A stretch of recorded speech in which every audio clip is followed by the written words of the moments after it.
Ladies and gentlemen, we are taking on Rend Blackhand in heroic mode with a deck of common cards only, a hunter deck. It's been proving pretty powerful, though we haven't quite got him yet. We were just 2 damage short one game.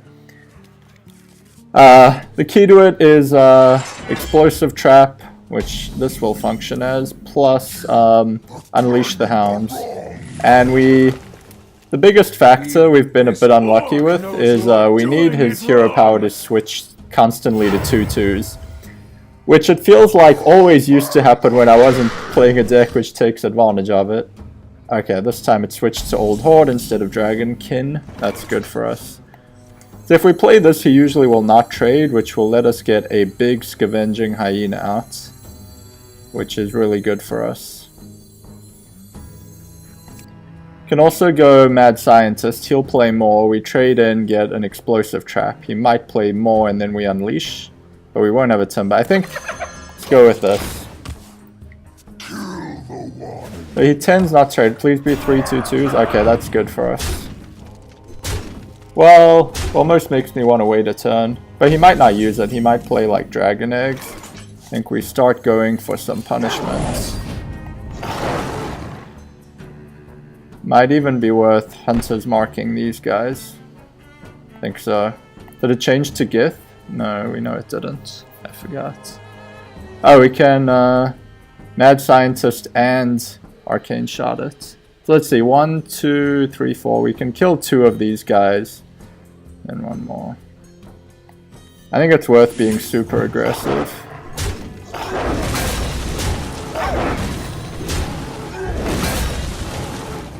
Now, at the moment they can kill it. We want to try our best to make it so they cannot trade with it. 2, 4, 6, 8, 10. That obviously will. But, so maybe that doesn't even help. We get the Explosive Trap. So he has 3 attack on board. We obviously go face. We can't get a friendly beast to die, so what mostly matters is he'll have to trade 2 things in, so the flesh-eating ghoul can grow. He's not going to go face anyway, so we don't play these yet. Should this just be to face? We can trade 2 in here, and then 2 in there, so I think killing one of these is worth it. What does he have now? The 5/4 Dragonkin, Mortal Strike. Sucks a little. Alright, we do have him lower than us though, so now we want to draw into like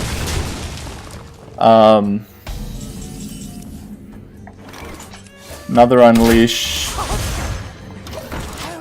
Kill commands are basically our best friends now. If we could have gotten a 3rd attack with that thing, we would have basically won already. Yeah, he doesn't trade. We need to find a way to do more damage.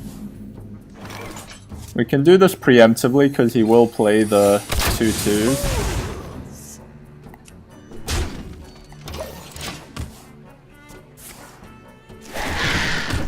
He'll usually hero power before doing attacking, which means we can take advantage and kind of know that they'll die and not wait for them to spawn. We'll get a 2nd one.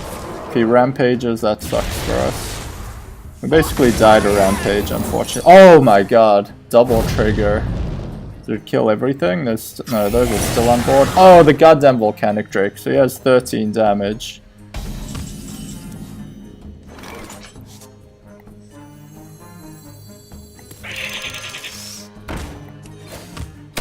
I don't think we can afford to kill it. It's only 6, 9, 4, 13. We just pray he doesn't have 3 damage. He will.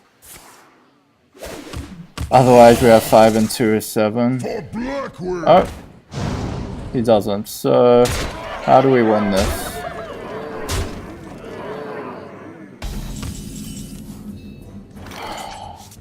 Oh, we got it! We got it! We got it with ridiculous style. We definitely do not charge that into a damn thing. Okay, ladies and gentlemen, Rend Blackhand with his ridiculous hero power is taken out with a hunter deck of common cards only. Let's take a look at the deck. So the deck revolves around the fact that he has 45 life and not, you know, some of the ridiculous bosses that have like 100 life, or this just wouldn't work.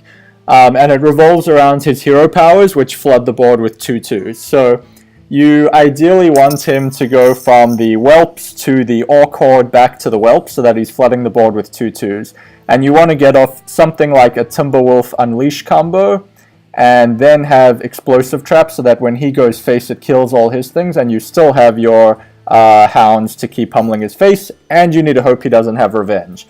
But I believe he only has 2 revenges in the deck, so you might get lucky. So you need several things to go right, but when they do, you're in a really good position. Hunter's Marks are basically in there as insurance against Gith, so that you'll end up racing him when you do have a good start and things go well. At some point your stuff will still get cleared, so then you'll maybe have him down to like 15 and you're at 20 and you kind of need a race. So if he puts out Gith, you need to be able to deal with it, so you have your Hunter's Mark to combine with Arcane Shots and Elven Archers and Stone Tusk Boars, and also Deadly Shots to remove things like that, or the Draconid Crusher completely if they're the only thing left on board. Tracking to find the cards you need. The things you want to mulligan for are basically your explosive traps and your unleashes. And as a proxy for explosive traps, mad scientists are fine too, because they will draw you your explosive trap or play it directly. It's really cool. What else do we have in this deck? So tracking you also keep in your opening hand because it helps you increase your chances drastically of getting something critical you need like that. Explosive Sheep is extra AoE. You do this as AoE when you don't have your Unleash. Obviously you don't play Unleash with this because it'll kill all your doggies. Scavenging Hyena can also give you a great burst if you get off a good Unleash and pump this up big and he can't kill it. If this goes to face twice, you'll usually already be in the situation where you are a little bit ahead of him on life and just need to be lucky enough to finish him off. Animal Companion, Leok can buff your Unleash. Huffer straight to face can be good. Misha's Taunts, it all ends up being good pretty much. Kill commands for extra burst damage to finish him off. And Flesh-Eating Ghoul kind of playing the same role as Scavenging Hyena. Not quite as good, but it does benefit from his minions dying. So if you put it up when he has a board that marches into Explosive Trap, that also ends up being pretty good. So kind of serving a similar role there. That's the deck. Took us a few attempts. It tends to draw consistently well. The biggest X factor is whether he...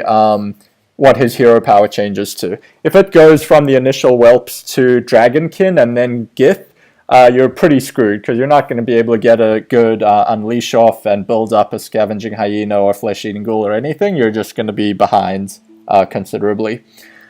That's the deck. Worked for us on the first time when we were recording, thankfully. We did have a few losses before, but I think, yeah, it felt like it had a lot more chance than a few of the other common-only decks I tried, like Druid and Warlock, and Paladin, and Priest. This one felt quite good, like it's working right against his actual suite of hero powers. That's the deck. Hope you have fun with it too if you try it. See you next time.